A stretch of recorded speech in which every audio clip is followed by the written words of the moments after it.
Imagine, you're driving a car. You haven't done anything wrong, but you see flashing lights in the rearview mirror. Your heart is pounding so hard it feels like it's going to burst, because you already know how this is going to end. Not for what you did, but for who you are. Bob Marley lived this moment, and what happened next would reveal a shocking truth about justice that America was not yet ready for. If Marley Files, the Untold Stories, is exactly what we're doing. We're exploring the moments that were never part of the legend. The moments that show who Bob Marley was when the stage lights weren't on him. You'll see them right here on this channel. Just subscribe, because what you're about to hear isn't in any textbook. It's September 1978. Interstate 40. The road between Memphis and Little Rock stretches straight and empty under the late afternoon sun. Bob Marley is behind the wheel of a rental car. His guitarist, Al Anderson, is sitting next to him. They're on the Kaya tour. Everything is going well. The crowds are growing. The music is finding its place. But Bob isn't comfortable. He's never comfortable when he's passing through the South. He sticks to the speed limit. Hands on the wheel, in plain sight. No sudden moves. No excuses. He's learned the hard way that any excuse is enough. Then red and blue lights flash in the mirror. His stomach tightens, but he stays calm. He pulls over. He waits. The officer approaching his window is Dale Morrison. He's been with the Arkansas State Police for 15 years. A big-bodied, imposing man with a perpetually angry expression. An authority that needs no explanation. Morrison doesn't greet him. He doesn't tell Bob why he's been pulled over. He just asks for his driver's license and registration. Bob hands over the documents. His stomach. Quiet. He asks why he's been pulled over. Morrison, barely glancing at the papers, accuses him of weaving. Says he caught him doing 75 in a 65 limit zone. Both are lies. Bob knows it. Morrison knows it too. But on this empty highway, the truth is less important than a sign. Bob tries to explain. Says he was using cruise control. Driving carefully. But Morrison's already decided. He asks if Bob's calling him a liar. The question isn't really a question. It's a threat. Bob says no, tries to stay calm. Morrison orders him out of the car. Bob glances at Al. A look passes between them. Fear, helplessness. Bob steps out, hands visible, movements slow and deliberate. Morrison asks if he's been drinking. He hasn't. Asks if he's using drugs. He's not. But Morrison's already searching him. Rough, aggressive, designed to humiliate, not to find anything. Then he pulls out a small pouch from Bob's pocket. Legal herbs, used in Rastafarian practice. Medicinal, spiritual, completely legal. Morrison opens it, smells it, smirks, says it looks like marijuana to him. Bob tries to explain, offers to let him test it. But Morrison's not interested. He's already pulling out the handcuffs. Bob Marley, one of the most recognizable voices in the world, is arrested on the side of a highway for possessing legal herbs. Al watches from the passenger seat, frozen. He knows that speaking up will only make it worse. Bob asks what will happen to his friend. Morrison says he can walk. Maybe next time they'll think twice before bringing drugs into Arkansas. Bob's driven to Pulaski County Jail. Booked. Fingerprinted. Thrown into a holding cell. The herbs are sent to a state lab. Morrison knows they'll come back clean. He's counting on Bob just pleading guilty to avoid the hassle. What Morrison doesn't know is that this arrest is about to become national news. Al calls Bob's lawyers. The lawyers call the media. By morning, news vans are circling the courthouse. This isn't just another traffic stop anymore. The hearing is scheduled for the next day. Morrison walks in confident. This is routine. A guilty plea, a small fine, and the troublemaker leaves Arkansas.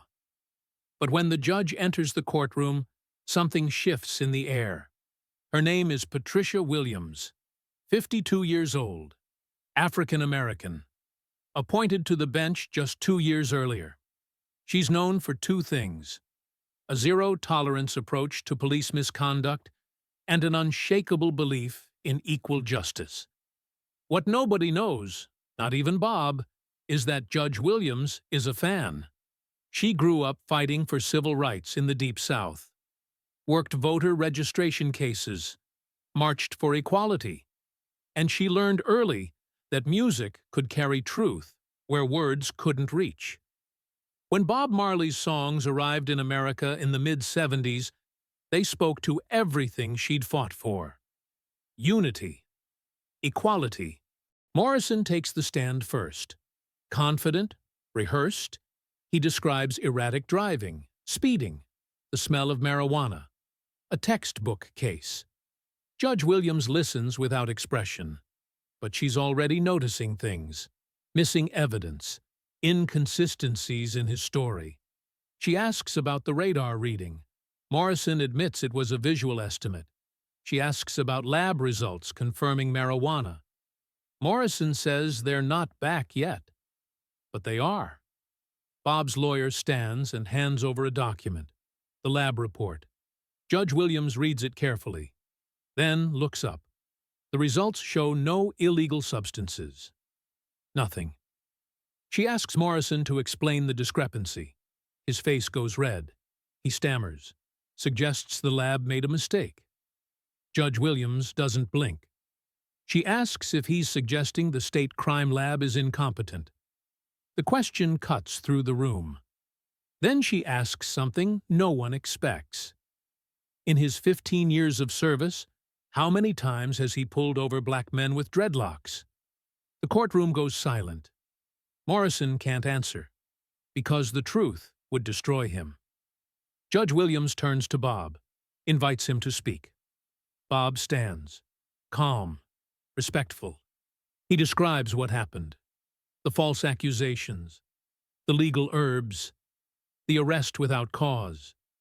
Then Judge Williams does something extraordinary. She says she's familiar with Bob's music, his message of peace and unity. She says it seems ironic that he'd be harassed while traveling through Arkansas, spreading that very message. The air in the courtroom shifts. Nobody expected this. Judge Williams stands. Her voice fills the space. She says she's reviewed the evidence and finds it completely lacking. No proof of speeding, no proof of erratic driving, no proof of illegal substances. What she does see is evidence of racial profiling and police misconduct. Morrison's face drains of color. She tells him he wasn't doing his job. His job is to protect and serve all citizens equally. Instead, he used his authority to harass an innocent man based on his appearance. She dismisses all charges, orders an investigation into Morrison's conduct, recommends disciplinary action, sensitivity training. But she's not finished. She tells Morrison to stand up and face Bob Marley. He does, reluctantly. She tells him to apologize for violating Bob's civil rights, for falsely arresting him, for bringing shame to the badge he wears. It's 1978. Arkansas. A white police officer. A black defendant. This doesn't happen. Morrison tries, his voice strained. He apologizes for the arrest. Judge Williams shakes her head, says that's not sufficient. A real apology acknowledges the wrong and its impact. Morrison tries again. This time his voice cracks. He apologizes for arresting Bob without cause, for treating him with disrespect, for judging him based on appearance rather than actions. Bob listens, then nods. He accepts the apology. says he hopes this helps Morrison understand that we're all just human beings trying to make our way in the world. The grace in that moment silences everyone watching. Outside the courthouse, reporters swarm Bob. He doesn't express anger, doesn't speak with bitterness. He talks about forgiveness. Says Officer Morrison made a mistake. We all make mistakes. What matters is learning from them. The story spreads across the country. A judge standing up to police racism. A system, for once, working the way it should. Morrison was suspended. Required to complete sensitivity training. Policy changes followed within the Arkansas State Police. Judge Williams became a hero. She served for 20 more years.